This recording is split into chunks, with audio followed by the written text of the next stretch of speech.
एक छोटे से गांव के किनारे मिट्टी, बांस और सूखी घास से बना एक पुराना सा घर था। घर इतना कमजोर था कि तेज हवा चलती तो उसकी दीवारें तक कांपने लगती थीं। बरसात के दिनों में छत से जगह जगह पानी टपकता रहता था। रात को जब पूरा गांव चैन की नींद सोता, तब उस छोटे से घर में बैठे लोग आसमान की तरफ डरते हुए देखा करते थे कि कहीं तेज बारिश उनका आशियाना पूरी तरह ना गिरा दे। उसी घर में रहता था मेहनती किसान हरिया, अपनी पत्नी सीता और छोटे बेटे मुन्ना के साथ। गरीबी ने उनके जीवन को चारों तरफ से जकड़ रखा था, लेकिन फिर भी उनके घर में प्यार और अपनापन बाकी था। सुबह का समय था। आसमान में हल्की लालिमा फैल रही थी। गांव के कुछ लोग अभी गहरी नींद में थे, लेकिन हरिया हमेशा की तरह सूरज निकलने से पहले ही उठ चुका था। हरिया पुराने फटे हुए गमछे से अपना पसीना पोंछते हुए घर के बाहर रखे टूटे घड़े से पानी पीता है। उसके चेहरे पर थकान साफ दिखाई दे रही थी। हाथों में पड़े छाले उसकी सालों की मेहनत की कहानी बता रहे थे। सीता, धीमी और चिंतित आवाज। हरिया, इतनी सुबह फिर खेत पर जा रहे हो? हरिया, थकी हुई लेकिन शांत आवाज। हाँ सीता, अगर आज खेत में पानी नहीं डाला तो फसल सूख जाएगी। लेकिन तुमने कल भी पूरा दिन काम किया था। तुम्हारे हाथ देखो कितने छिल गए हैं। गरीब आदमी के हाथ अगर छिल ना जाए तो चूल्हा कैसे जलेगा? सीता हरिया की बातें सुनकर चुप हो जाती है। उसकी आंखों में चिंता साफ दिखाई दे रही थी। हरिया, तुम सुबह से रात तक खेतों में मेहनत करते हो, फिर भी हमारी हालत क्यों नहीं बदलती? कभी कभी डर लगता है कि कहीं यह गरीबी हमें पूरी तरह तोड़ ना दे। हरिया कुछ पल के लिए शांत हो जाता है। उसकी नजर अपने टूटे हुए घर पर पड़ती है। हरिया, धीमी और गंभीर आवाज। सीता, मैं भी यही सोचता हूँ। जब मैं खेत में हल चलाता हूँ ना, तो हर बार उम्मीद करता हूँ कि इस बार फसल अच्छी होगी, लेकिन हर बार कुछ ना कुछ हो जाता है।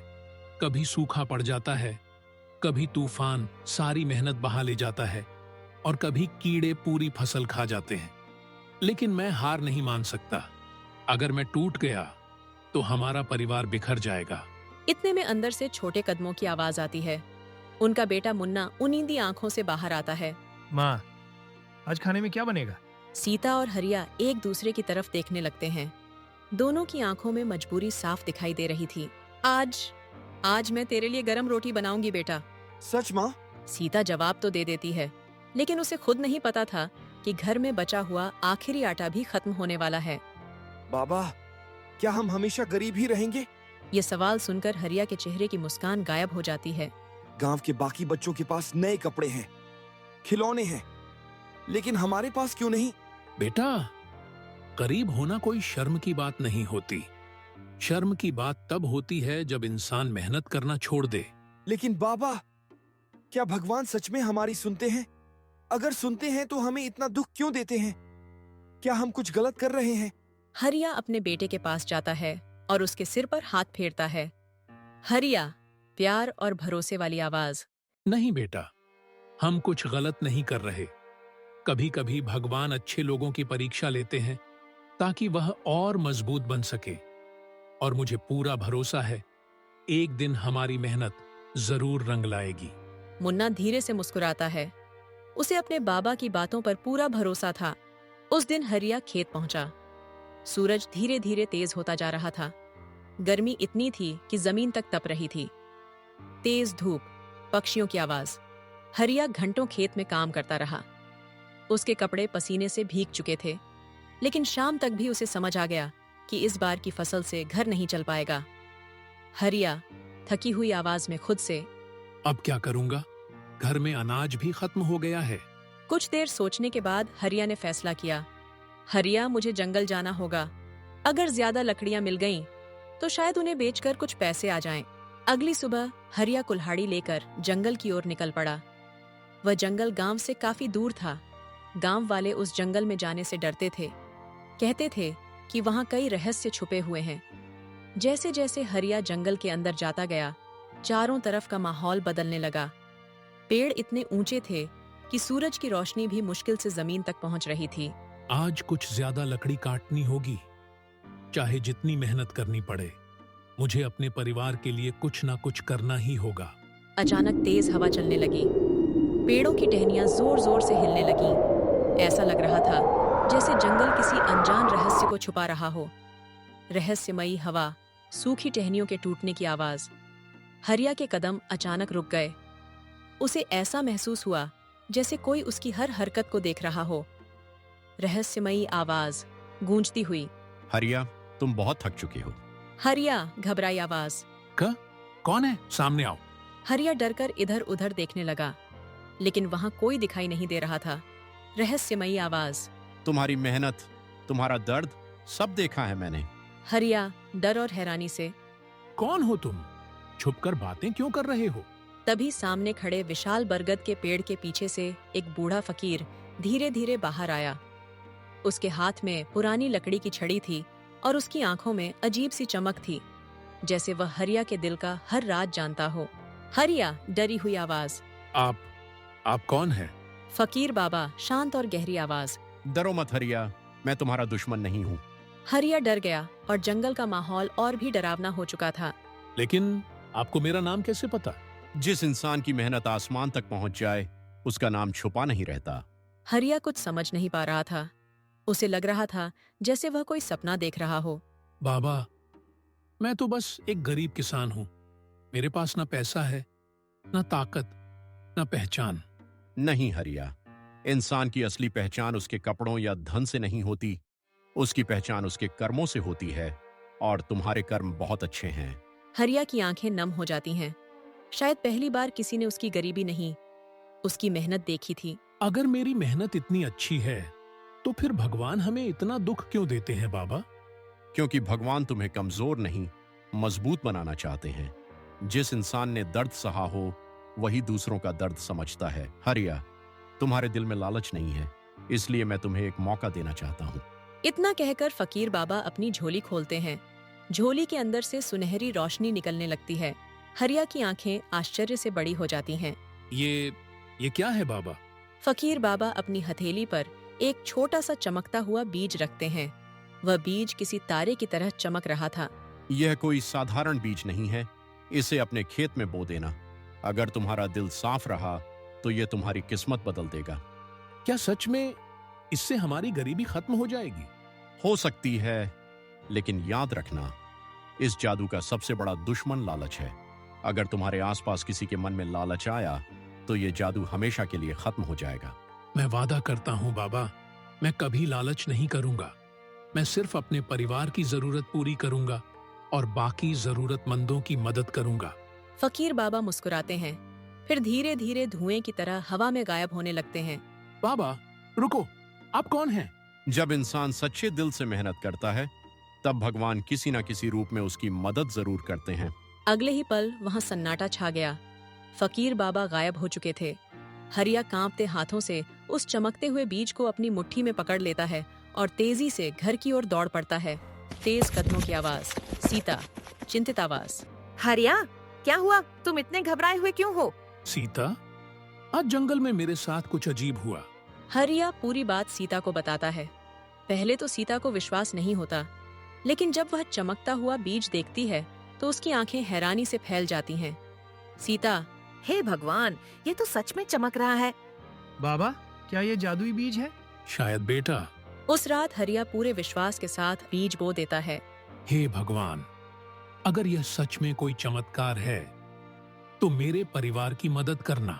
अगली सुबह बाबा, जल्दी बाहर आओ।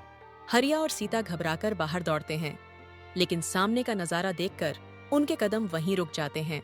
जहां कल सिर्फ सूखी जमीन थी, वहां आज एक विशाल सुनहरा पेड़ खड़ा था। उसकी शाखाएं सोने की तरह चमक रही थीं। पेड़ के फलों से अजीब सी रोशनी निकल रही थी। ये सपना तो नहीं है ना? नहीं सीता, शायद भगवान ने आखिर हमारी सुन ली। बाबा, जल्दी एक फल तोड़ो ना। हरिया धीरे धीरे पेड़ के पास जाता है। डरते डरते एक चमकता हुआ फल तोड़ता है। जैसे ही वह फल खोलता है, उसके अंदर से चमचमाते सोने के सिक्के बाहर गिरने लगते हैं। सोना, ये सच में सोना है। अब हम कभी भूखे नहीं सोएंगे। हरिया आसमान की तरफ देखता है। उसकी आंखों से खुशी के आंसू बहने लगते हैं। धन्यवाद भगवान, धन्यवाद। लेकिन उसी समय दूर खड़ा एक आदमी यह सब छुपकर देख रहा था। वह था गांव का लालची साहूकार भैरव सेठ।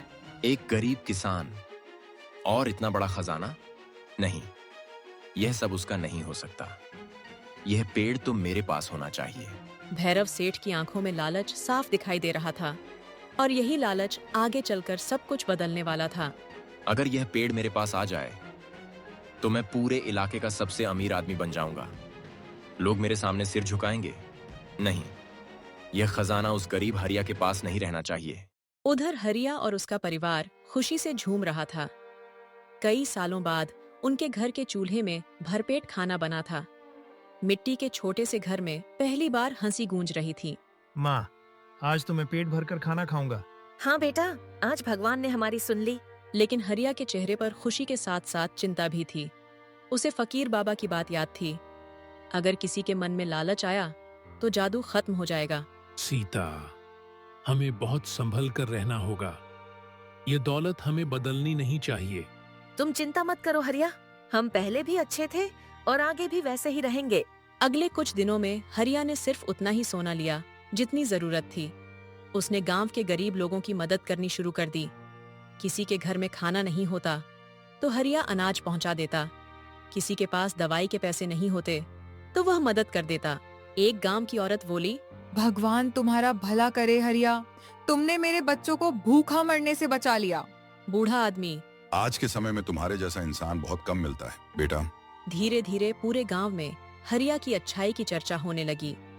लेकिन जितनी तेजी से लोगों के दिल में हरिया के लिए सम्मान बढ़ रहा था, उतनी ही तेजी से भैरव सेठ के दिल में जलन बढ़ रही थी। भैरव सेठ गुस्से से, यह गरीब किसान आज गांव वालों का हीरो बन गया है। नहीं, मैं यह बर्दाश्त नहीं करूंगा। एक दिन भैरव सेठ हरिया के घर पहुंचा। अरे हरिया भाई, सुना है तुम्हारी किस्मत चमक गई है। सब भगवान की कृपा है सेठ जी। देखो, मैं तुमसे सीधी बात करता हूँ। वह जादुई पेड़ मुझे दे दो। बदले में मैं तुम्हें इतना पैसा दूंगा कि 7 पीढ़ियां बैठकर खाएंगी। हरिया कुछ पल शांत रहता है, फिर मुस्कुराकर जवाब देता है, सेठ जी, पैसा सब कुछ नहीं होता। यह पेड़ भगवान की अमानत है। मैं इसे बेच नहीं सकता। तुम समझते क्यों नहीं? ऐसा मौका जिंदगी में बार बार नहीं मिलता। अगर ईमानदारी छोड़कर अमीर बनना पड़े तो ऐसी अमीरी किसी काम की नहीं। भैरव सेठ गुस्से में वहां से चला जाता है। लेकिन उसके मन में लालच अब और बढ़ चुका था। उस रात आसमान में काले बादल छाए हुए थे। हवा अजीब तरह से चल रही थी। ऐसा लग रहा था जैसे कोई अनहोनी होने वाली हो। आधी रात को जब पूरा गांव सो रहा था, भैरव सेठ चुपके से हरिया के पेड़ की तरफ बढ़ रहा था। आज यह पेड़ मेरा हो जाएगा। वह अपने साथ तेज कुल्हाड़ी लाया था। उसके चेहरे पर लालच साफ दिखाई दे रहा था। जैसे ही वह पेड़ के पास पहुंचा, पेड़ की शाखाएं अजीब तरह से हिलने लगीं। ये क्या हो रहा है? लेकिन लालच ने उसकी समझ छीन ली थी। उसने कुल्हाड़ी उठाई और पूरी ताकत से पेड़ पर वार कर दिया। अचानक पूरा पेड़ सुनहरी रोशनी से चमकने लगा। रोशनी इतनी तेज थी कि भैरव सेठ अपनी आंखें तक नहीं खोल पाया। आह, मेरी आंखें। अगले ही पल वह जादुई पेड़ हवा में गायब हो गया। भैरव सेठ जमीन पर गिर पड़ा। नहीं, ये कैसे हो सकता है? पेड़ कहाँ गया? डर के मारे वह वहां से भाग गया। सुबह होते ही हरिया घर के बाहर निकला, लेकिन वहां पहुंचकर उसके कदम रुक गए। नहीं, हमारा पेड़। जहां कल तक जादुई पेड़ खड़ा था, वहां अब सिर्फ खाली जमीन थी। हे भगवान, हमने किसी का बुरा नहीं किया, फिर हमारे साथ ऐसा क्यों हुआ? हरिया कुछ पल चुप रहा। उसकी आंखों में दर्द था, लेकिन फिर उसने खुद को संभाला। नहीं, हम हार नहीं मानेंगे। जादू चला गया, लेकिन हमारी मेहनत अभी भी हमारे साथ है। तभी अचानक तेज हवा चलने लगी और उसी हवा के बीच फकीर बाबा फिर से प्रकट हुए। हरिया, तुम्हारी परीक्षा अभी खत्म नहीं हुई। बाबा, मैंने तो कभी लालच नहीं किया, फिर यह सब क्यों हुआ? तुमने नहीं, लेकिन किसी और ने लालच किया। और जहां लालच होता है, वहां जादू ज्यादा देर नहीं टिकता। तो क्या अब सब खत्म हो गया? नहीं हरिया, असली जादू अब शुरू होगा। जब इंसान बिना किसी चमत्कार के मेहनत करता है, तब भगवान उसकी सबसे ज्यादा मदद करते हैं। उस दिन के बाद हरिया पहले से भी ज्यादा मेहनत करने लगा। वह सुबह सूरज निकलने से पहले खेत पहुंच जाता और रात होने तक काम करता रहता।